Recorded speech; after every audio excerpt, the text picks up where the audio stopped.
Listen, it's sounding like and it's looking like it's honestly feeling like it might be time for another episode of the Creative Crowns Talk Show. Again, a platform to promote, show love, and holler, and always look out for our artists, creatives, and entrepreneurs. Shout out to everybody that's watching. Shout out to, of course, to Miss Label Production. Shout out to Nick Will, Ev the Three in the back. We had, of course, give my dog a nickname. He felt left out of the cool nickname, so we had to give him a cool nickname. So Ev the Three is what we rocking with. And of course, this is brought to you by, for artists, by artists, one of the most impactful platforms, of course, to show love to our artists. Again, providing shows, performances. If you think about it, we're there for the artists. And of course, we are here today for our new episode, latest episode, with two of some of my favorite people in the city. And I'm actually super grateful and blessed to have these brothers in the building, because not just because one, that I do have a really dope background and history with my homie,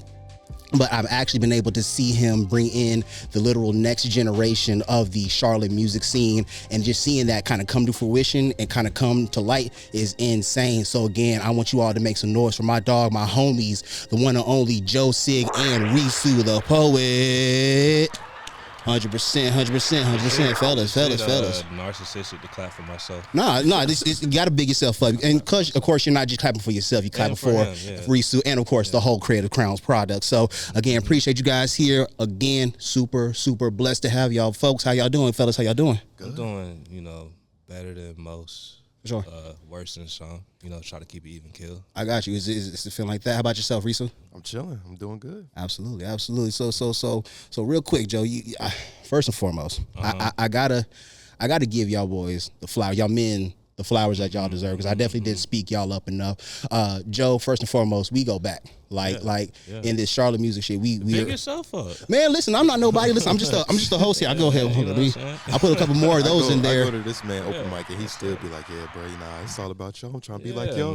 But I'm serious fake though. Humble. Nah, I like to think it's never fake, man. Listen, but especially when I'm around guys like you, because Joe, I'm serious. Like, since we've connected and since we known each other, you're definitely one of the artists in the city that I look towards as being one of the most consistent, elevated, talented rappers in the city. And not just a rapper, like a songwriter, lyricist, all that shit wrapped into one. Like, I don't look at a lot of artists with the same respects that I do have for you, because you really are one of the most consistent guys that are out here killing it every time you touch the mic, man. Yeah. And I'm grateful not just because of that, but you've also been able to, of course, open up different stages and open up and be accessible as an artist yourself. And then, of course, you and brought it in a talent in yourself, in your spawn, right? So you're the second generation has come in and is already, Listen, I'm serious though, but I say that to say, sound like you're talking about salmon. Well, I mean, your spawn, but is that too much? Boom, see, bars. There you go, bars. See, I don't be knowing. Man, Reese, know who you dealing with. That's the alley-oop that I need to see. Don't know who they dealing They don't understand it, Joe. But see, that's what I'm saying. But again, I'm serious though. But you guys have been some incredible artists, and I've been able to see that just coming up with you in the scene. And then, of course, we've always traded back and forth when it comes to music, being able to work together on the scene, and then, of course, being able to be introduced to your son in the scene. Like, I don't. Like, as much as we've been together. But you kind of introduced to him before he was, like, on the scene. And that's what I'm saying. He was a little one. And that's what I'm saying, and he Joe. was interrupting sessions. I don't even remember that. I remember. We remember. We remember. Fucking the sessions up. I'm sorry, yo. Am I allowed to? No, 100%. No, y'all definitely. Yeah, absolutely. Okay. But you know what? Let's go ahead and talk about it, man. Because again, because as of right now, y'all definitely like the LeBron James of Bronny of Charlotte right now, in the best, hardest way possible. But Joe, I'm gonna start off with you, man. Where does it all start for you as a musician and artist in the city of Charlotte? Man, that's well, I started. Basically, I've been writing music forever. Like, I'm trying to be as short and concise as I can to be about it. Like, I've been doing music for as long as I can remember. I've always been in love with music. I've always wrote poetry. I've always wrote raps. I think that my start was just, coming into the scene. I met the first person that I ever met on the scene was Jamonte. He was King Cal's at the time. And he knew one of my little homies, so that's how we kind of, like, connected. And so I just started off, like, you know, the normal thing, I was just intrigued. You know, I didn't know that we had an underground scene where people were performing, painting, doing music, and I think the first thing I showed up to was the underground. And you were actually performing at the underground that night. It was you, the Hire, McIver, Side Note. So some side, well, she was Side Note. I think that was her name, Side Note. Side Note. Yeah. Side Note. All of y'all performed that night. And I think there was an open mic opening, and then I just decided to perform. And that was like the first response that I got. I was like, all right. Then I went and Dumping SWAT and I performed. And I was like, all right, I really want to, you know, be on the scene. But I've always just made rap because I like rap. Absolutely, 100%. Yeah. And you're born and raised in Charlotte, right? Born and raised, yes, man. Born and raised. Absolutely. Sure. So you're in the scene. You came through Jamonte. At what point in time are you starting to record, put music together, put projects together? Dang. So before that, I like I said, I had already been. I had a series of unfortunate events happen. So I just started recording just to keep my mind off of what was going on. Like, you know, I was on house arrest and I really didn't see a future for myself. So I was just like, shit, I might as well just like leave like a mixtape behind, which is weird. Most people write like a biography or a manuscript. I just decided I was gonna do a mixtape. That's heavy. Whatever. So I put the mixtape together or whatever. I can't remember what it was called, but I pressed it up. I took it serious. Like I was really doing something. Like I was really gonna leave a legacy behind. Absolutely. You know, inshallah, I was really like, not inshallah, but like I was released of all charges or whatever. So then I was like, all right, well, I guess I'll just keep doing this. Yes, sir. It was a hobby. Absolutely. And then it turned into something else when I like performing. Absolutely. Basically. So in the aspect of doing music, the main thing that you're really enjoying is the performance part of it? Yeah, performance is beautiful, man. Writing the music and putting it together. I guess because I do all the engineering by myself. Great. It comes like a labor of love. Absolutely, you know what I'm saying? 100%. And I think that is a perfect layup, because I was going to say, you do mix, master, record yourself. You basically always kind of done it, because even when we started connecting together, I was going to your home studios just to kind of knock some things out and work on some other things. So you kind of been doing that since you were in it. That's how I met everybody. 100%. I started mixing because because you know what it was. It came out of necessity. So shout out to V-Dot. He's a photographer in Charlotte. Look him up. But he used to let me use his studio. Sure. But the caveat was like, hey, he was like, yo, I'm not gonna be here to record you, because he was working with children. You know, he was a teacher. Got you. And I was like, all right. So I taught myself, and then that kind of was a segue for me to meet other artists, because everybody else need recording, they need mixing. So I just taught myself, and I started mixing everybody. You, Jamonte, the Hire, Walt, even Walt, when he was doing music. That's it. Absolutely. Dave Brown. Heavy. Man, like everybody was coming through and just coming to the crib. Absolutely. Basically, and recording, yeah. So and I mean they coming through the crib and recording. So obviously Risu is in the building seeing some of that. So Risu, does that any of that sound familiar at all? Like coming up, just like what is your perspective? You're seeing Pops doing his thing. What is that looking like? Your first, matter of fact, let's do this. What are your first memories of kind of seeing music in the household and being a part of that? Dang, man. You know, going to my pop's house every weekend, he was always like recording. For sure. Like that's just like my core memory. I'm hearing the music come from his room. Heavy. And I wasn't super duper interested in like the recording aspect of the music, but I can always remember just hearing music being made all the time. You know, sometimes the homies come over to record things, but like as far as like music in general, like he was always recording something. Absolutely. Absolutely. What so you weren't interested in music, or just weren't interested in the making of music? Were you listening to Pops' music at the time, or music in general? I definitely was looking him up on Google to see like what that music was. Look me up on Google. That's actually crazy. But you could do that, and the thing is you were finding stuff, so you were able to find, you know, Dad's music on there when you're Googling. I got you. So when at what point are you starting to get more? Because were you ever making music at Pop's house at any point in time? He had me do like a couple, like he had me speak on a couple tracks, but as far as recording myself, that didn't happen until 2020. Okay, so just recently, within the past. Okay, got you. Where were you finding that knowledge? Were you able to see Pops behind the boards at all, or were you kind of the YouTube University? How was that looking? Where are you getting your knowledge from? I didn't necessarily learn anything from him, but I always saw him in Pro Tools. So I thought, okay, if I'm going to make music, I have to be on this application. Got you. So, he had it on his computer. And it was one time where I got in there and I recorded something, but like I didn't know what I was doing. Got you. So after that, I went to BandLab on my phone. And then, I didn't circle back around to Pro Tools till like 2 years later. Understood. I got you. Had to work our way up from BandLab to Pro Tools. So I got you. Understood. So Joe, we're going back. We're working on music. What is the main focus with music when we're coming up? Because you have an extensive body of work. I don't think a lot of people really realize, like, you've been pumping out music, not just singles, but even like EPs. So you've been flooding the streets for a while. Where was that stride coming from? Again, I know you said you beat the charge, so no cases. So now we're free to do what we got to do. Right. Where does that bug bite you? Where you got to just run it up? It kind of never bit. That's a thing that I guess I can clear up. Like, I never got to a place where I felt like, man, like this music can take me somewhere. I guess for me it's always been like for love, and I didn't consider like, I can make a lifestyle out of this, because it just seemed, because of I'm kind of a realist. I looked at how much things were changing. I'm like, how are we supposed to make money and the music's free? Absolutely. Like people, like, especially if I'm an artist and I don't have a name already, like who's going spend money on my project? And it just seems kind of unfeasible unless you already had a certain amount of money to put that push and put the marketing behind it.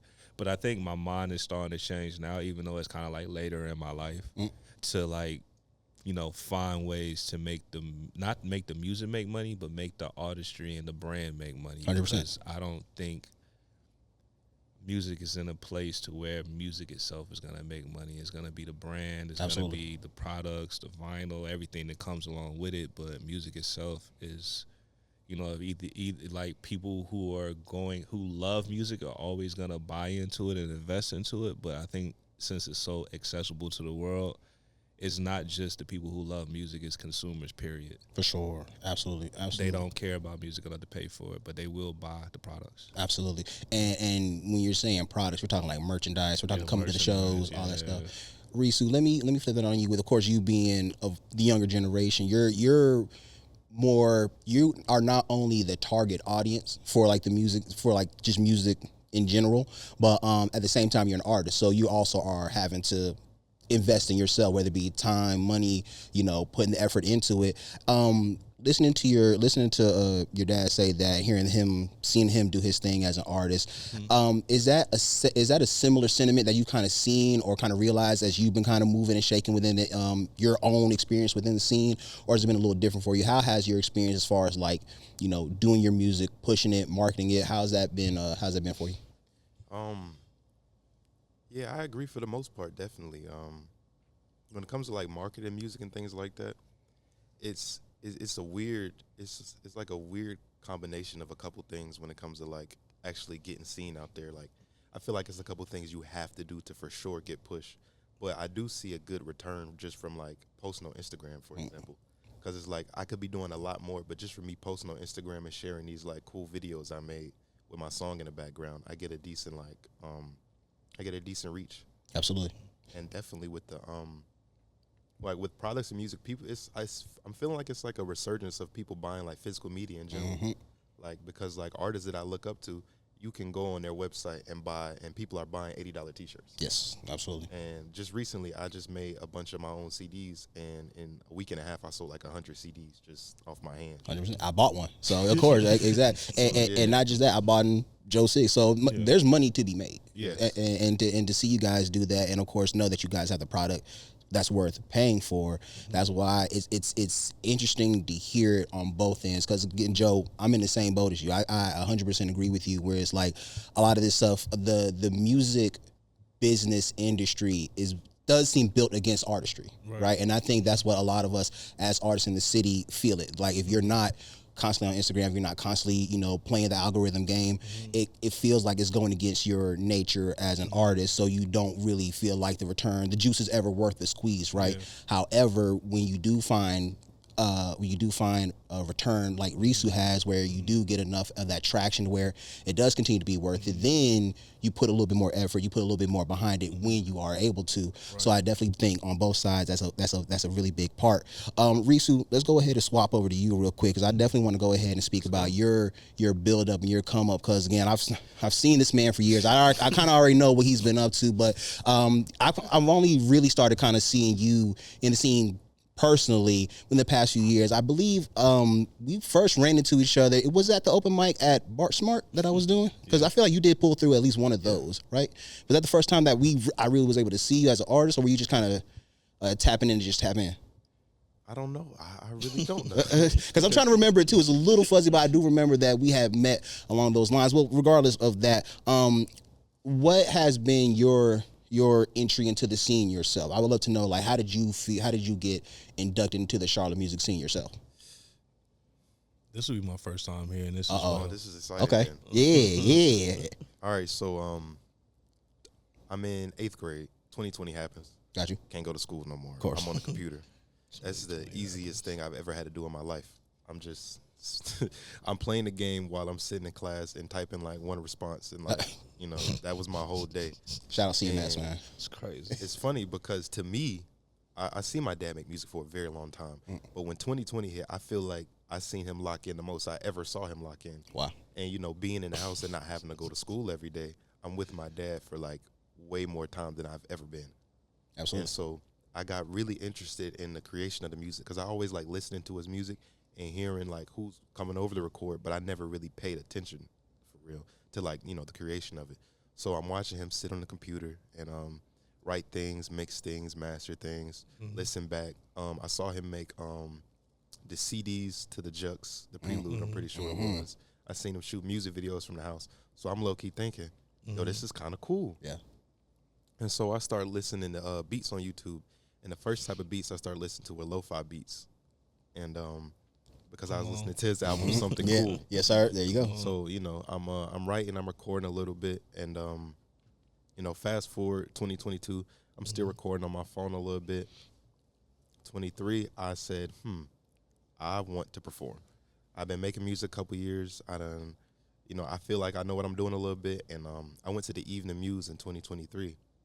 And I performed for the first time. He actually came to see me. Hard. And then that was your first performance? Yeah, that was my first time performing. I didn't know that. That's crazy.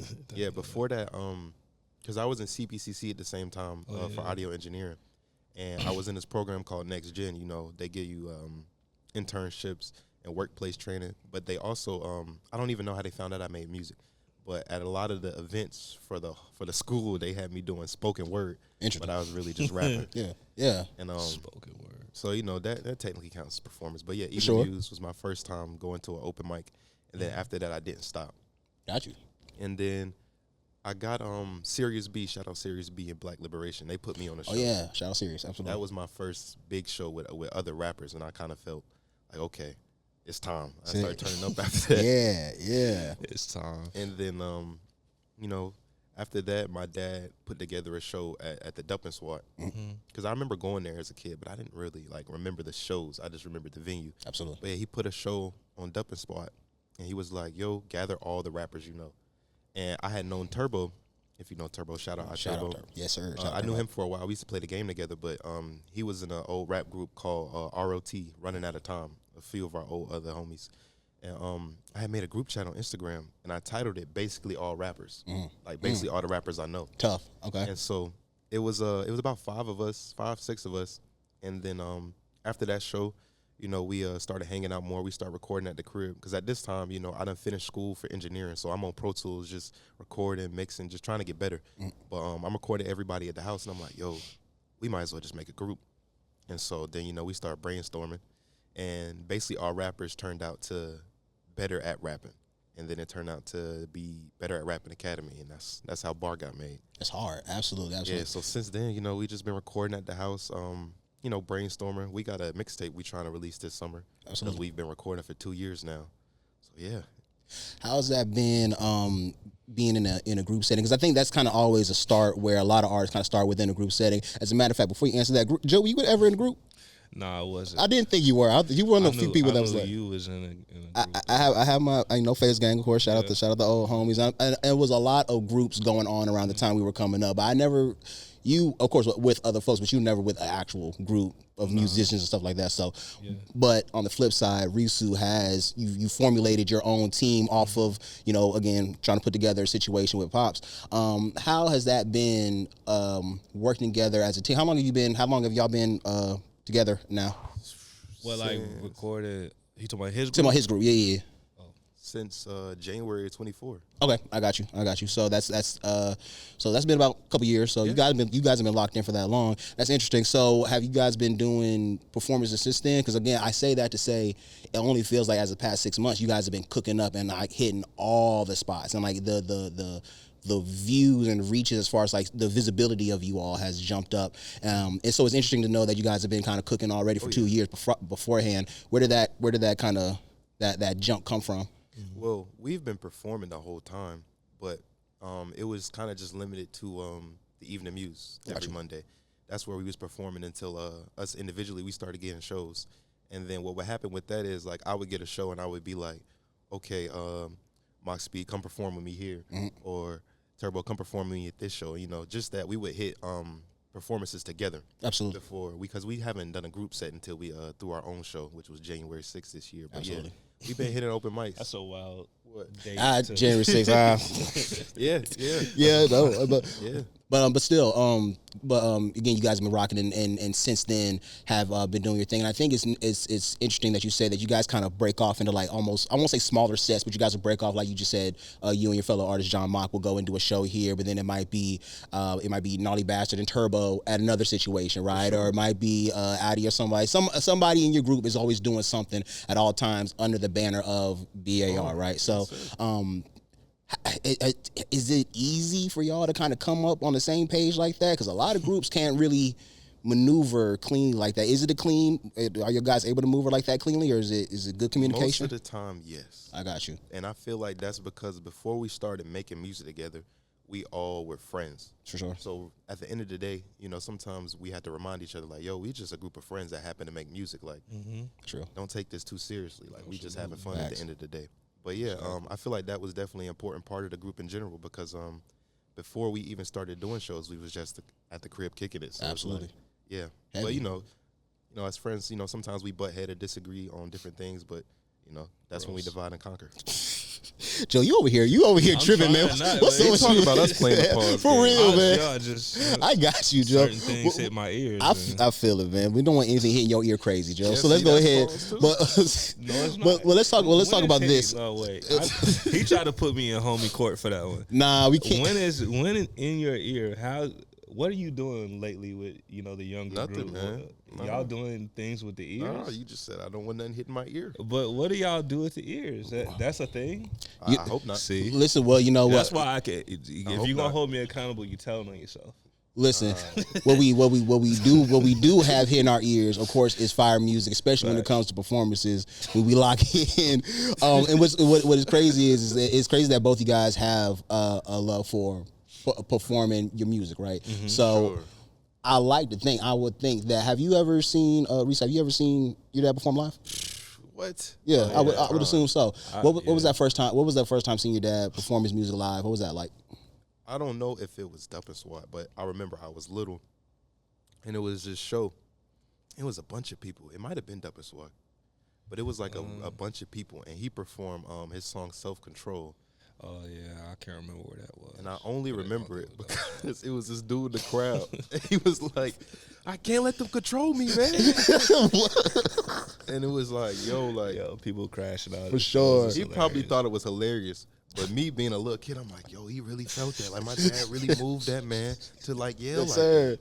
Yes, sir. But that's real though. So did that? So seeing Pops perform, were you able to take anything from that as far as like performance aspect? Because again, as many shows as I've done with your dad, incredible performer. Super dope with my. Of course, you already know, man. I don't mean that. Were you able to take any tidbits from seeing him perform? And if so, what were they?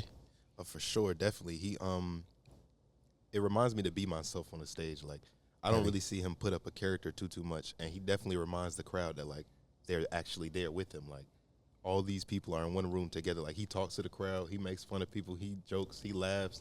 It's like, you know what I mean? Heavy. It makes me feel comfortable just like being me on the stage. Like, Real. Because at the end of the day, people are coming to see you as you are. So it's like Real. So OG Joe, what is it like seeing your offspring hit the stage and go crazy? Like I gotta know if, like from the first show to now since you've seen them, what has that been like seeing that? I noticed the growth. Man, it's inspiring. It's a sense of pride, but at this point, it's kind of like a coaching moment. It's hard for me to just enjoy it the way I want to because I know him. Exactly. And then I'm his father, so like I'm seeing him perform and I'm liking it and I'm enjoying the music and I know the music. But then he does something, I'm like, he should have did that. And I'm trying to separate, the two and just enjoy his music as a fan, but it's hard. So when after he does it, performance, I'm always super proud. I tell him how well he's doing, but then I say, but, and I'm trying not to be that person to him. Of course. Because I don't want him to feel like I'm trying to tell him what to do and get in the way of his artistry or trying to micromanage him or be his manager because I don't want to be his manager. For sure. So, it's just it's bittersweet, but I couldn't be more prouder. Like as long as he continue doing what he loves to do, I'm gonna support him. It doesn't matter. Absolutely.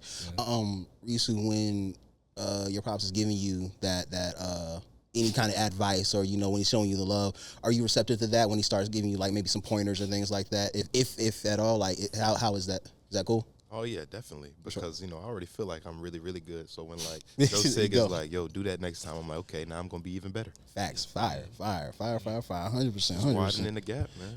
And that's really what it is. I mean, you just Joe, relax, man. He's very modest, isn't he? But- and that, I heard that, but I let it go. So you caught it. I didn't say anything. Listen. Okay, we're gonna go ahead and keep this thing moving. So, so Joe, man, the music is incredible. Thank you.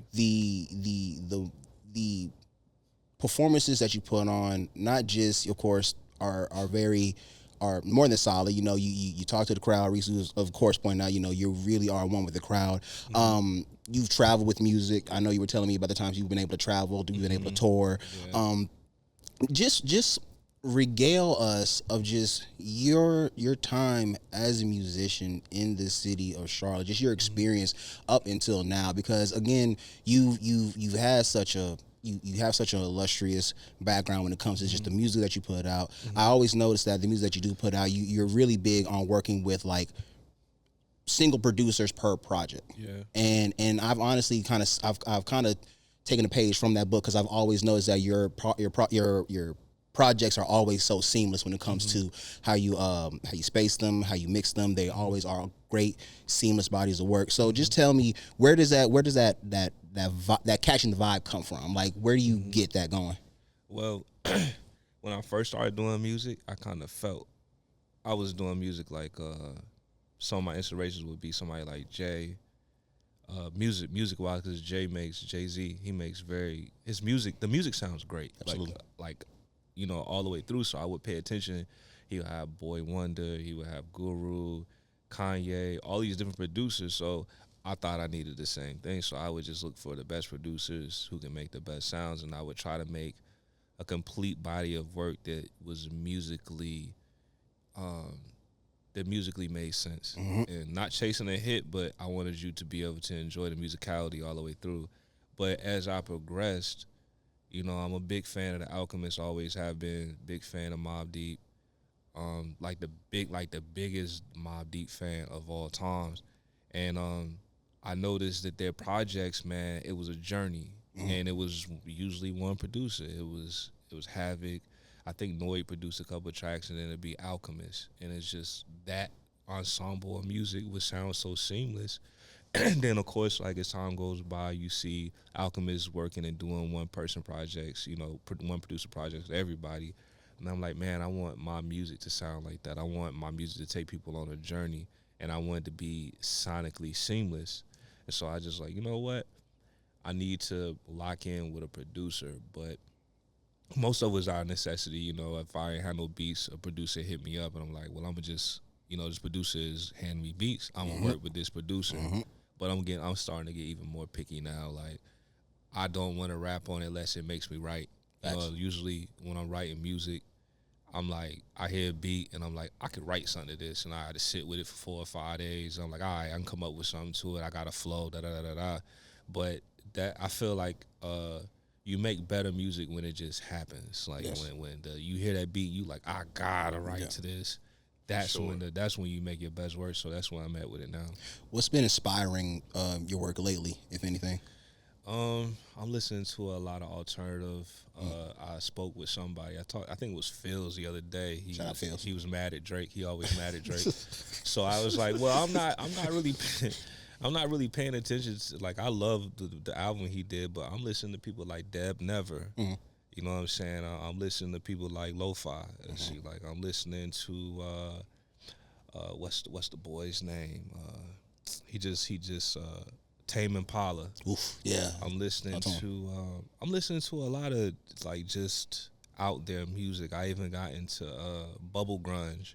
Oof. And that's basically like pop but grunge music, but it's airy and spacey. So, like, think Odessa mixed with Nirvana type music. And so, like, since I've been getting into that, it's been kind of expanding how I want my music to sound and the way I approach music. It's not about just writing a 16 and a hook.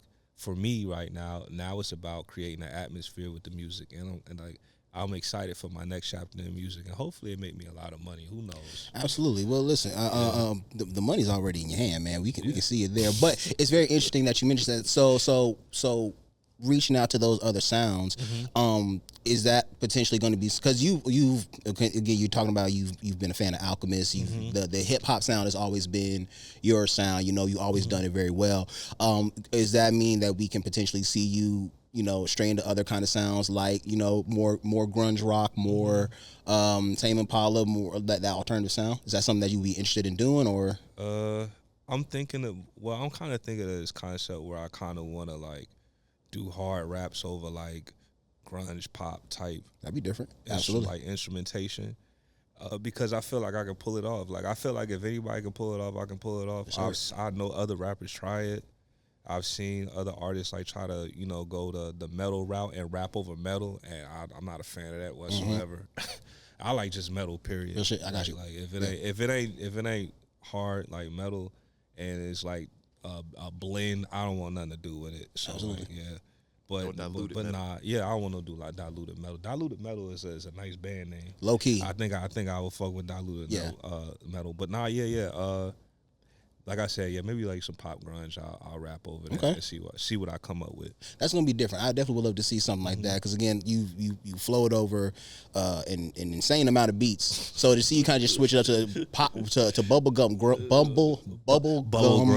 Bubble grunge is insane. So real quick, so that's very interesting, because your ear for production is very lush. Every time I've heard you sing a beat or rap over everything, it's always been very flourished with, you know, production. However, on the flip side, Risu, you guys are a lot more.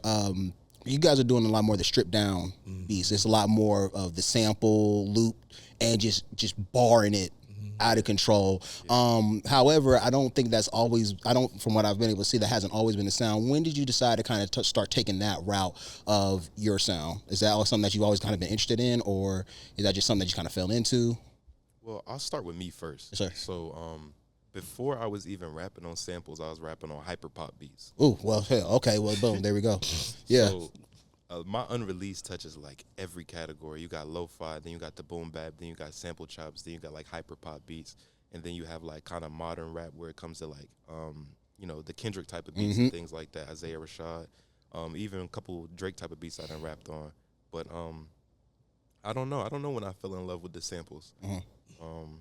I guess it was all what I was listening to at that time. I was listening to a lot of Earl in, like, 2016 to 2018, Earl, you know, Mike, Zeke Ultra, Mavi. And so I'm hearing a lot of that, and I guess it kind of just, that's what inspired me the most. So that's what I stuck to the most. Got you. But even now, like I have a friend from Canada. He goes by Sleep High, and he makes it's a weird type of beat that he even makes. Like he almost has his own genre. So Interesting. And then we come together, and it almost sounds like a completely different sound. But as far as the group, I guess because we all come from different schools. Like Adi, for example, he likes like let's say he like 90s hip hop more than everybody. Interesting. Akira's always listening to samples, so he's always chopping a sample up.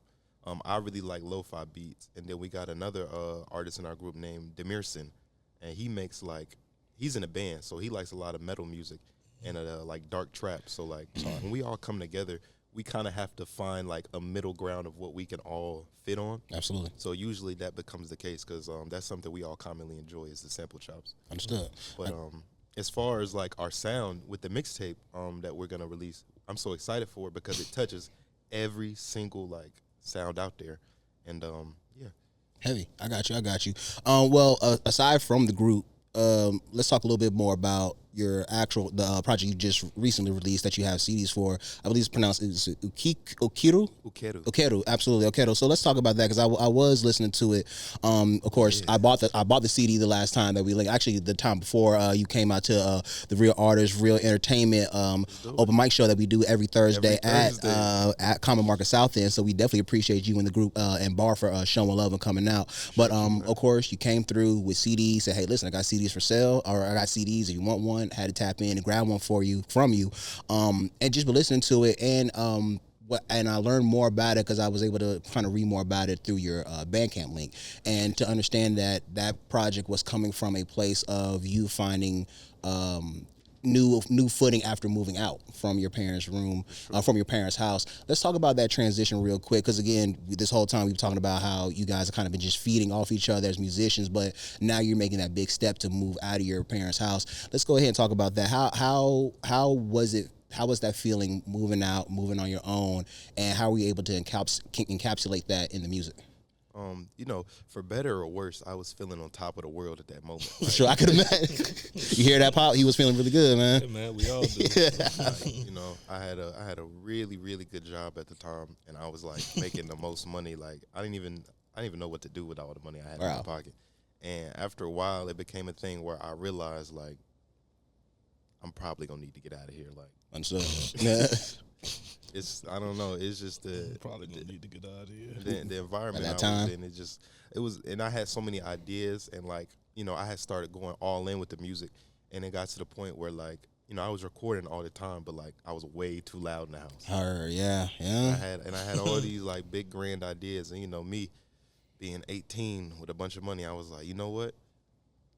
Get up out of here for sure. I was also in school too, so I was like, okay, there's some student living options I can look into. So, I get out of my mom's house, I'm living by myself, and I just recorded music every day for like 2 months straight. Absolutely. And I had put out my first album recorded at my mom's house. It's called Sun Showers. It was my first album, but I was always like looking for the next thing. I was so ready to make another project. And over the course of like 4 to 5 months, Ukeru had it started coming into fruition because like a lot of the songs I was making at the time, it kind of fit all the same theme unintentionally. Like I wasn't even really trying to make an album. I was just recording. And I don't remember where I even got the word Ukeru from, but it means to receive. Yeah. Like receiving a premonition. You got it from the Japanese language. There you go. But I don't know where that came from. I don't know how I found that. Absolutely. So it just came out of nowhere, and then it just hit you. You were able to receive it right then and there. It resonated with me. Heavy. I got you. And yeah. Where does the name Risu the Poet come from? So my middle name is Maurice, right? Yeah, I got you. Okay. And I was going by Reese for a little bit because I was copying this man right here. Oh, but, trying to pop. I didn't want to say it. Well, I mean, you don't got to say it when y'all splitting image, so it's understood. Got you. Definitely. I was going by Reese online a lot. And then one day, I Google translated my name to Japanese. And interesting. Got you. Hey, yo, what does it mean? Yeah. It means squirrel in Japanese. I mean, why can't we go by squirrel then? Is that's not the cool name? It's just, No, you can't go by squirrel. Can't go by squirrel, but it's Japanese though, so it's cooler when you say it in Japanese. Yeah, definitely. Boom. So definitely. Okay, so we can't call you squirrel in Japanese. So instead of that, instead of squirrel, what we going with? Well, the English way to pronounce it is Risu. Okay, understood. So, and it sounded like Reese, and I was like, nobody's gonna know. And There you go. I used the name for a little bit, but it caught on really fast because my generation of people really like Japanese for some reason. Yeah. So Of it course. became like, it just became like my name. Like even in real life, people call me that more than they call me by my government name. Absolutely. It's very funny. I got you. Doesn't Understood. stop Bar from calling me Squirrel though. So they do be calling you Squirrel then. All day. Fact. Okay, well, boom. I just want to be sure that I we're get on the like same 20 page. pictures That of sound Squirrel like- every morning. Squirrel sound like a California OG name. Low key, like he got Squirrel. all the Squirrel. plugs for sure. Shout out all the squirrels in the world, Go man. holler Sure. at Squirrel. 100%. Or the dude from Half Baked, Squirrel Master. Facts, absolutely. See, they don't understand about that.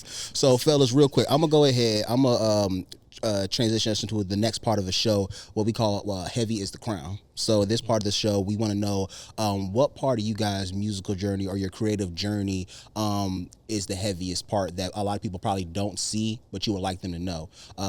Reese, I'm gonna start off with you, my brother. It's cool. I was waiting for this Yeah, question. yeah. Let's do it. So, specifically to all the people like around my same level making the music, I see that a lot of people, it's kind of hard for them to like keep their integrity of themselves when it comes to Heavy. this music stuff. Yeah. Because there's so many different schools of thought and so many different avenues you could go, and even different scenes within our small Charlotte underground scene. So I think the hardest part is me choosing to stay true to my artistry, because it's like it's cool to dip into different sounds and different like places and different environments, but like at the end of the day, the people who like you are going to like you for what you make. Facts. You don't have to pivot. You don't have to like bend the knee to a certain sound or certain people to get what you're looking for out of music. You just got to make sure you're growing and you're developing under what you feel the most in your heart. Absolutely. Has that been hard for you to maintain integrity with your music, especially being around such a changing environment? I won't say me personally, no. I've been blessed to be surrounded by like the best Charlotte creatives my entire life. Talk to So me. That's heavy. I have a different perspective. Like Jamonte, for example, he's been recording with my dad since I can remember, and he's kind of done exactly what he's been doing since the beginning. He's just grown in that. Yeah. He definitely experiments when it comes to different type of music, and working with different producers. But like at the end of the day, that's a Jamonte record when sure. you hear it. Absolutely. Same with my dad. Like he'll dip into like he'll do lo-fi hip hop. He'll do like grungy hip hop. He'll do any type of sound, like anywhere. But Bubble at the end of grunge. the day, I know this is a Joe Sig record I'm listening to. For sure. Like, Absolutely. Surely. Heavy. I got you. That's heavy. I got you with you, Mr. Joe, on the phone. What you got for me, sir? So repeat the question again. Again, heaviest crown. We just want to know what's the heaviest part of your creative journey at any point in time where you feel like it's just been heavy for you and something that somebody might not see from you that you would like them to know. I would say just kind of finding the energy to create when you're a sensitive person, because a lot of the excess energy you need to put into your creativity can be drained out from being so sensitive to the world and what's happening around you, and it's really hard to be self-centered, because you gotta be a little self-centered to make music. Like you gotta dive into yourself. You gotta find space and safety to be able to make bodies of work that you're proud of.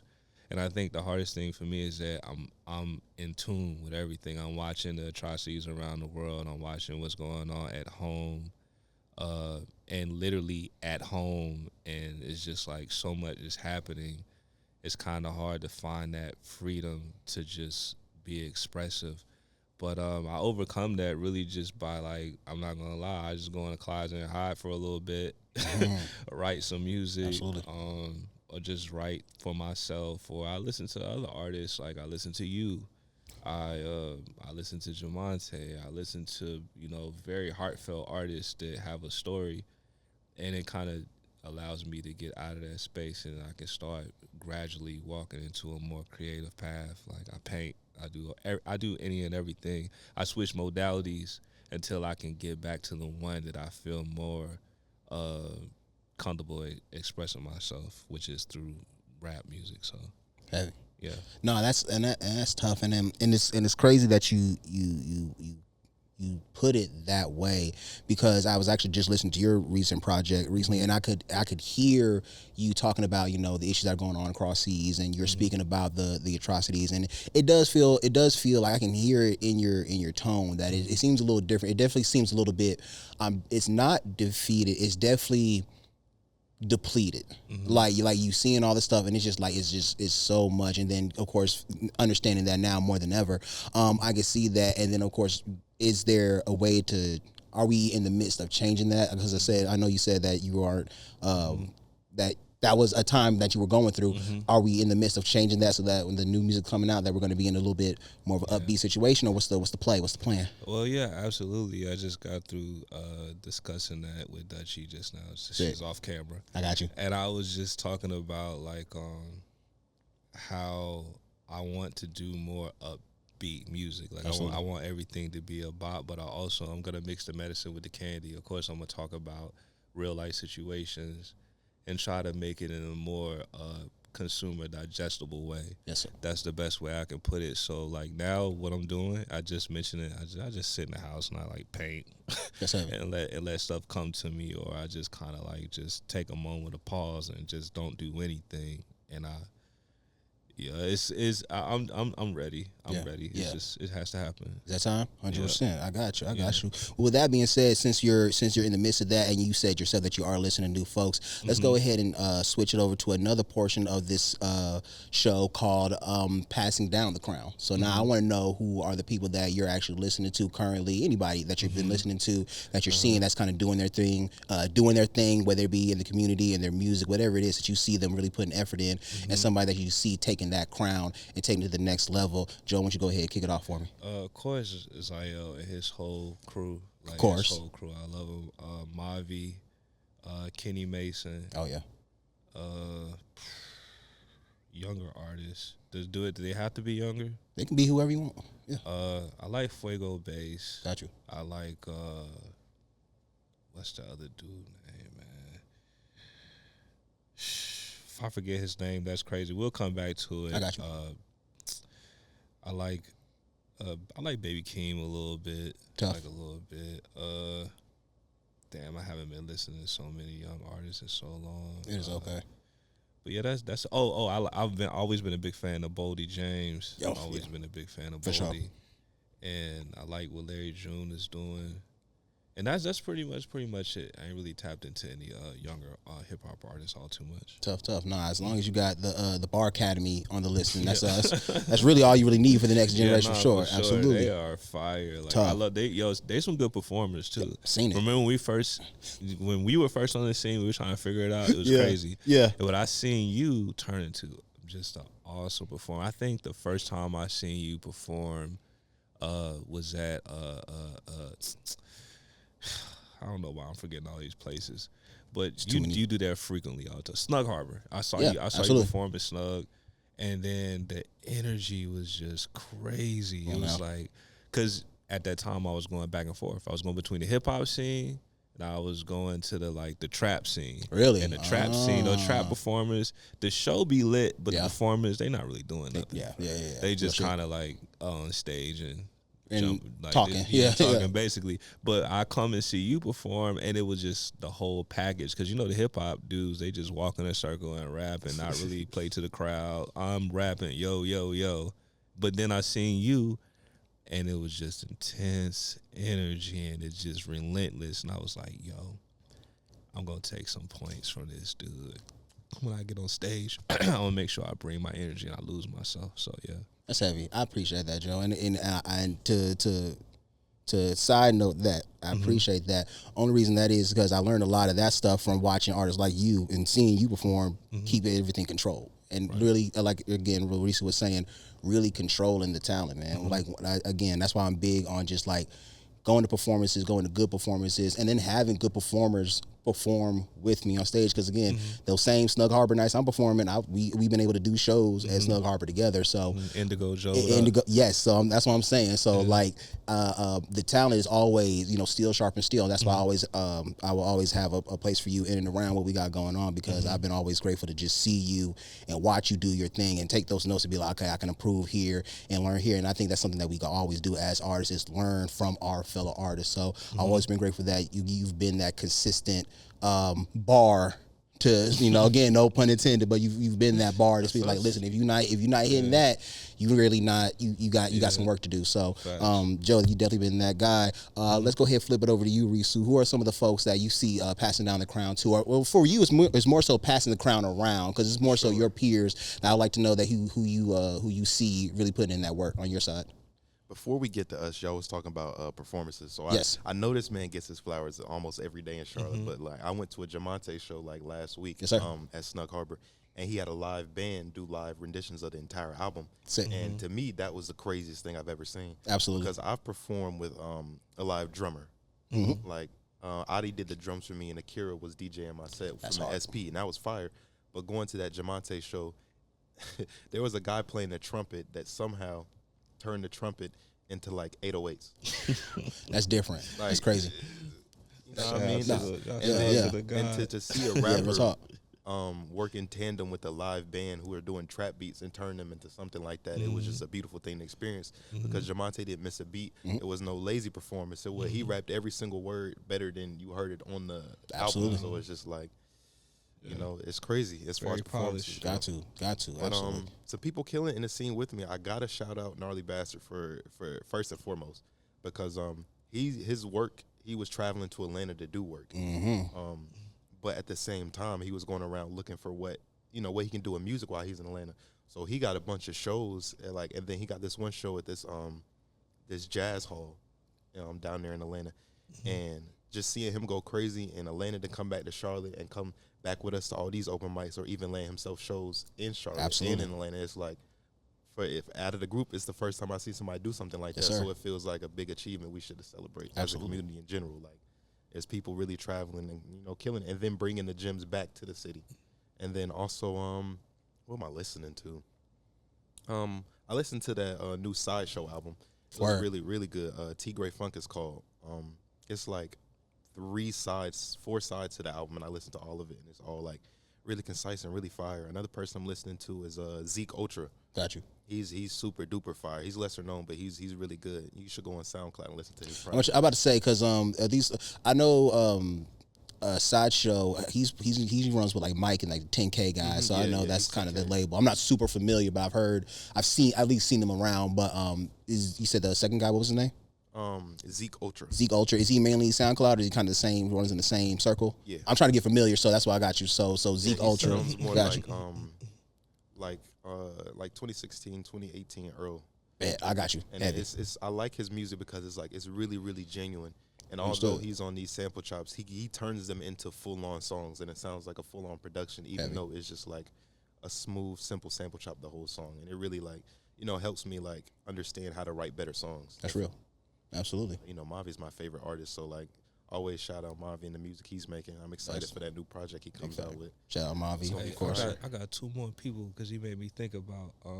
So shout out to Marco Plus. Sure. Oh yeah.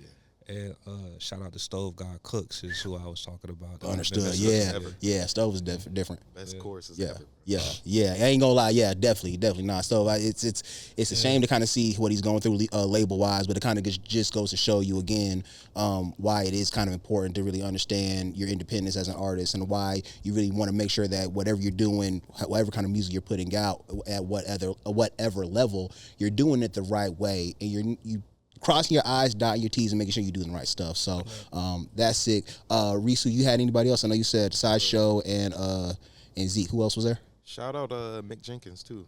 Oh yeah. What you know about Mick Jenkins, man? Come on, man. What's funny is he used the same beat I used. For real? Was it an Earl type beat? Nah, okay. It wasn't. It was out there too. And we was in a group chat, and because it has me, Coda, and it's just me and Coda. Shout out Coda. Coda is a brilliant artist. Oh, yeah. She's the GOAT.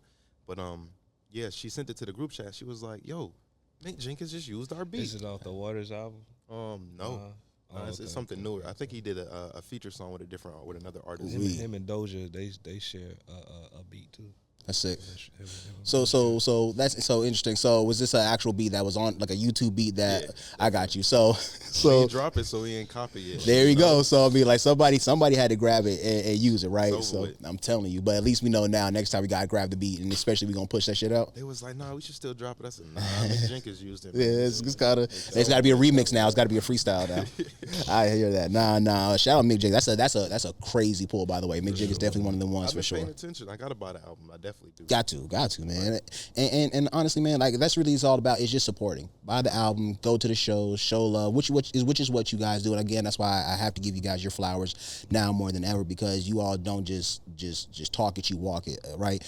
Joe, over the years, we've come together on music. We've been able to see each other perform. We've supported each other, damn near almost a decade in this music shit, and it's going to continue to be. Hell, we got new shit on the way. Yeah. So I'm definitely looking forward to dropping some more stuff with you as we continue to move forward. But not just that, you still come out, show love when you're able to, and do your thing like the show today. So again, grateful to have you here on the show. Course, man. And of course, Risu, I see you on a regular, man. If not almost every week, it's almost every other week, and I'm proud to see that, and I'm proud to see that work happen, because we talk, and I ask you guys almost every day, almost every time I see you. You guys are at every open mic, at almost every show. Is like, if we're not at this one today, we might be at one tomorrow, and if not, we gonna be at all of them next week. If we do take a day off, we hitting everything up double time next week. So I love the effort. I love seeing the progress. I love seeing the way you guys maneuver and just do your thing and stay connected as a group. Because again, that's just where that's the platform. Again, that's the foundation where it all starts, and you all are able to grow and push it to a whole nother level from there. So again, fellas, I'm beyond grateful to have you on the show today. Before we wrap this thing up, I have to know, what do we have coming up? What is coming next? What can we be on the lookout for? Risu, starting with you, sir. So this June, next month, let's go. By the end of the month, we'll have out the first bar mixtape. It'll be volume 1. It'll be the collection of our favorite songs from the past 2 years, just so you can get a concise taste for the entire group. We're trying to include everybody, so you can just hear what we've been working on this whole time. Like, you've seen us perform, but let's listen to what we actually made. Yes, sir. And then after that, I'm gonna be dropping a project with Mike Digi. Shout out Digi. Shout out It's Mike. gonna be called Shout Here. out Mike. I think it's my first time really trying to do a concept album for real. Okay, understood. Yeah, and I got a couple nice rappers on this album. It's gonna be super fire. It's gonna be Charlotte made. Yes, sir. It's gonna be amazing. We're gonna do everything we can with this project. Definitely. Absolutely. Let us know how we can tap in. We definitely want to lock in with that for sure. I got you, Joe. What we got, man? I got a feature with you. That's my crazy. first feature. Yes, sir. I'm gonna try to get a feature with him. It's gonna be hard. Yeah. He's hard to get to now. I actually had to pay him to be a feature. Charge a boss with a today's feature? prices. That's Not today's crazy. prices, You usually charge a person Right? to be on your record. I paid to be on his. Man, so, that's I gotta different. come up with that bread. Got to. You just gonna tell the people. I was just gonna go ahead and tell the truth. Got to, man. So, Got to have integrity, right? Jumping on, if you're online, go to my YouTube for some very tasteful content. That's where I'm at for the rest of the year. I'm just gonna exist in the YouTube sphere. It's gonna be music though. I'm not gonna be talking about Craziness. I got you. Yeah, For sure. I'm not gonna be talking about things. Don't Here's how to worry. raise your children. Yeah. Here's how to raise your rap children, for sure. Yeah, I got you. Exactly. No anti-vax, no none of that. It's just me talking about things. No. So I'm gonna be putting some music out on YouTube, and then I within that I'm gonna try to get started on a project that I can be proud of. Yes, sir. Yeah. We excited. We definitely excited. I got you, fellas. But before we get up out of there, please give us your last encouraging words that you want to say to the people, anything that you want to get off your chest, and of course, let the people know where we can find you at. Joe, we're going to kick it off with you, my brother. Okay. Which camera can I look? That's yours, but look at all of it. I'm looking at that very middle one. Yeah. All right, so be kind, rewind, listen to your mom and dad, good manners. Talk to them. Do the golden rule, treat people the way you want to be treated. Always say excuse me after you belch. Just do that. Please. And just be a good person. It shouldn't be that hard. That's about it. Amen. Where can we find you at, Joe? I forgot. I do got socials. So I am Joey the Creative. I put 2 E's because I'm pretentious. So that's Joey, TH, 2 E's, Creative. everywhere, on all things, everything. That's it. Do it. Tap in. You already know. Risu, what you got for us, my brother? Sure. You know, keep trying. You know, you can only get better. You can't really get worse. So, you know, keep doing that. Find me on Instagram. Risu Raps. No, that's not the Instagram is Risu the Poet, one word. YouTube is Risu_raps. I drop cool content on YouTube, you know, unreleased music, you know, promo videos, hey, updates, you know, it's pretty cool. Tap in with BAR We Rapping on Instagram, Better at Rapping on YouTube. That's the group. And yeah, man. Oh, Ronan.Risu on TikTok to see me chop things in half. Ooh, wait, wait. Yeah, he got a samurai sword. Okay. Been doing Kenjutsu for 5 years. Heavy. Okay. So we got to see that for sure. Okay, Sure, understood. it's gonna be right here. Say less. Yeah, what is it? You chopped was it a bottle? Yeah, I chopped the bottle in half. He chopped the bottle in half, It didn't fall and he apart. did the thing where you like wait for a little bit and then it falls. I was like, this ain't real. That's crazy. You got a rapper samurai's son, gang. That's crazy, Joe. That's Freddie Gibbs tried it. dog. That's wild. Yeah, he didn't even have a katana. He had a tachi. Yeah, he didn't even. Well, with that being said, fellas, again, grateful to have y'all on here. We definitely got to get you guys back in here very, very soon. Appreciate y'all from my heart to y'all. Thank y'all for everything that y'all do. Thank you again, everybody, for tuning in for this new episode of the Creative Crowns Talk Show. Shout out to Joe Sig. Shout out Risu the Poet. Shout out the Miss Label Gang in the back. Of course, we got Nick Will. We got Evan the 3 in the back. I've been your host, Tony P, the Phase Guy. Of course, this has been brought to you by For Artists, by Artists. Again, we are the #1 platform for a community-driven foundation for all our artists, creatives, entrepreneurs. This is the place for you. Make sure you tap in with us here at Creatives Crown, at For Artists by Artists. Come check us out every Thursday at Common Market South End for real artists, real entertainment, open mic. Listen, you definitely gonna see Risu out there at some point in time. Joe, we got to get you out there to go ahead and start hitting that stage again. In the meantime, in between time, make sure you holler at us and make sure you come check out June 13th at Miss Label Productions, one and only Wish You Were Here 3. Show love to Nick, show love to us. In the meantime, between time, we'll see y'all soon. Peace and love. Thank you. Peace, guys. Let's do it.